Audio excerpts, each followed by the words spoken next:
This channel does not promote any violent, harmful, or illegal activities. All content provided by this channel is meant for an educational purpose only.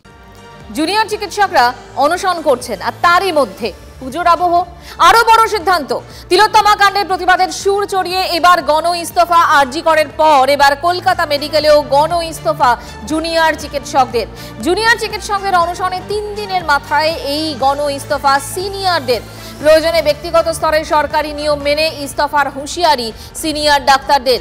Fair and bright night and day cream ত্বক থাকবে bright সারাদিন pollution free, ঠিক যেন রাতের ফোঁটা সাদা ফুল।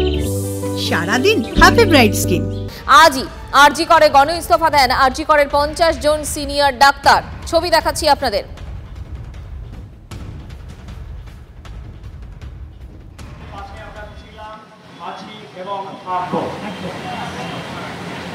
এতদিন পর্যন্ত আমরা সাধ্যের অতিরিক্ত ভাবে দ্বিগুণ তিনগুণ পরিশ্রম করে এই স্বাস্থ্য পরিকাঠামোটাকে টিকিয়ে রাখার চেষ্টা করেছি। তার কারণ আমরা মনে করি নৈতিকভাবে আমরা নাগরিকদের এই আন্দোলনের কাছে নাগরিকদের কাছে দায়বদ্ধ। কিন্তু দায়বদ্ধতা কি শুধু চিকিৎসকদের একা? সরকারের কোনো দায়বদ্ধতা নেই। সরকারের কাছে আমরা আবেদন করছি এই অনশনরত জুনিয়র চিকিৎসকদের স্বাস্থ্যের যে ক্রম এবং দ্রুত অবনতি ঘটছে এটাকে আপনারা সংবেদনশীল ভাবে দেখুন। পুজোর আবহাওয়ার কথা আপনারা বলছেন, 2007 সাল 2008 সাল রিজিয়নুর ঘটনা এবং তৎপরবর্তী ঘটনা আমরা তো ভুলে যাইনি। পুজোর আবহাওয়ার মধ্যে যে আন্দোলন চলতে পারে, মানুষের স্মৃতি এত দুর্বল নয়। আমরা আমাদের প্রশাসনিক প্রধানদের বলছি, দয়া করে আপনাদের সংবেদনশীলতা দেখিয়ে লটারি আর ব্যাংকে জমা করবেন না, তাতে লাভ কিছু হবে না। লোকের ক্ষোভ আরো বাড়ছে। আপনারা আসুন, কথা বলুন জুনিয়রদের সঙ্গে, আলোচনার মাধ্যমে অনেক কিছু মিটিয়ে নেওয়া যায়।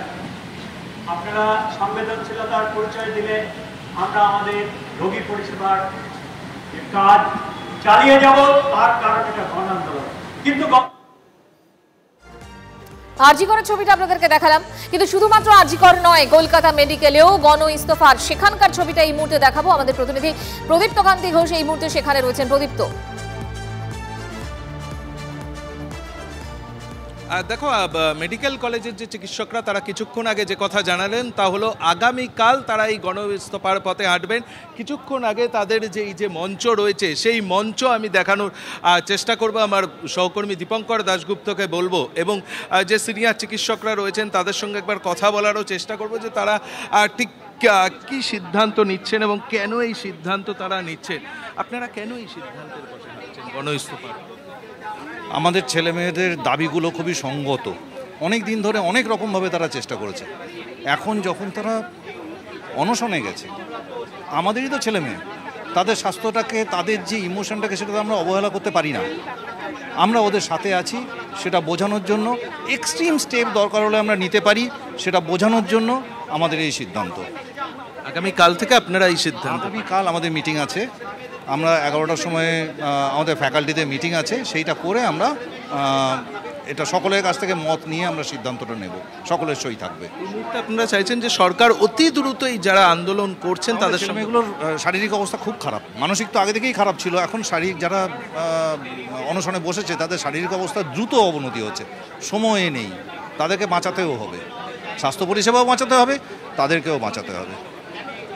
স্বাস্থ্য পরিষেবা যেমনভাবে বাঁচাতে হবে তেমনভাবে ধর্মতলায় যারা অনশন করছেন সেই 7 জন জুনিয়র চিকিৎসক তাদেরকেও বাঁচাতে হবে। ফলে সেই জায়গা থেকে দাঁড়িয়ে সিনিয়র চিকিৎসকরা কলকাতা মেডিকেল কলেজে তারা সিদ্ধান্ত নিচ্ছেন যে আগামীকাল তারা গণ ইস্তফার পথে হাঁটবেন এবং তারা চাইছেন অতি দ্রুত এই যে সমস্ত চিকিৎসকরা আন্দোলন করছেন তাদের যে দাবি দেওয়া রয়েছে সেই দাবি দেওয়া অত্যন্ত ন্যায়সঙ্গত, তেমনটাই তারা বলছেন।